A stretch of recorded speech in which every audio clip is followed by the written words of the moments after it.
আসসালামু আলাইকুম রহমতুল্লাহি ওয়া বারাকাতুহু। আলহামদুলিল্লাহ ওয়াসসালাতু ওয়াসসালামু আলা রাসূলিল্লাহ ওয়া আলা আলিহি ওয়া আসহাবিহি ওয়া মান ওয়ালাহু আম্মা বা'দ।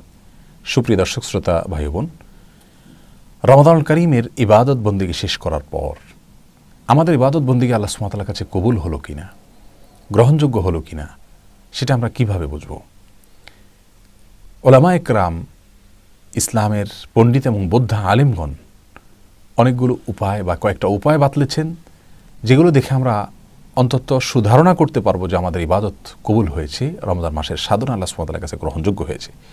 প্রিয় দর্শক, এর মধ্যে থেকে সর্বপ্রথম যে আলামতটি সেটি হলো, আপনি রমজানে যদি কোরআন তেলাওয়াত করে থাকেন, রমজানের পরে যদি সে তার ধারাকে অব্যাহত রাখতে পারেন, তাহলে বুঝতে হবে রমজানের কোরআন তেলাওয়াত আল্লাহর কাছে কবুল হয়েছে।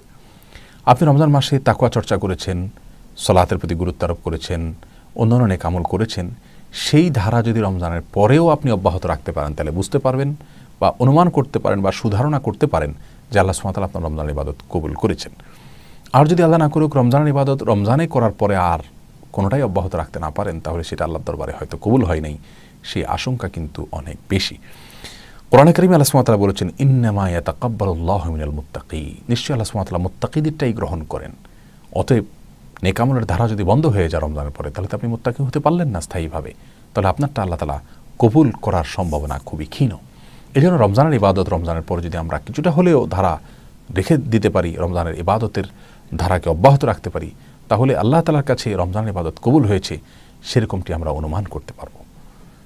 দ্বিতীয়ত, যে বিষয়টি রমজানের আমাদের ইবাদত বন্দেগী বা যে কোনো সময় যে কোনো ইবাদত বন্দেগী কবুল হয়েছে কিনা সেটা বোঝার জন্য আমরা দ্বিতীয় যে আলামত পাবো, তা হলো ইবাদত করার পর যদি আমাদের ভিতরে ভয় কাজ করে যে আমাদের ইবাদতে ভুল ত্রুটি হয়েছে, আল্লাহ কবুল করলেন কিনা, কবুল হলো কিনা, এটা যদি আমরা আতঙ্কে থাকি, চিন্তায় থাকি, পেরেশান থাকি, সেই সাথে আল্লাহ সুবহানাহু ওয়া তাআলার কাছে কবুল হওয়ার জন্য অপেক্ষায় থাকি এবং লালায়িত থাকি, আগ্রহী থাকি, পেরেশান থাকি, তাহলে আশা করা যেতে পারে আল্লাহ সুবহানাহু ওয়া তাআলা আমাদের আমল কবুল করেছেন।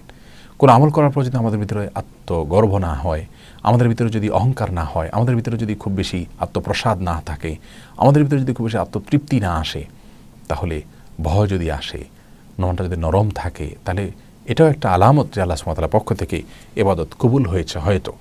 কারণ কোরআনে কারীমে আল্লাহ সুবহানাহু ওয়া তাআলা বলেছেন, আল্লাযীনা ইউতুনা মা আতাউ ওয়া কুলুবুহুম ওয়াজিলা, আর যারা আল্লাহর রাস্তায় দান করেন, যা দান করেন এমত অবস্থায় তাদের অন্তরগুলো নরম থাকে, তাহলে এদের এই দানকেও আল্লাহ সুবহানাহু ওয়া তাআলা কবুল করেন। আল্লাহ বলেছেন, উলাইকাল্লাযীনা ইউসারিউনা ফিল খায়রাত ওয়া হুম লাহা সাবিকুন, এরাই ভালো কাজের প্রতিযোগী হয় আর এরাই অগ্রগামী হয়।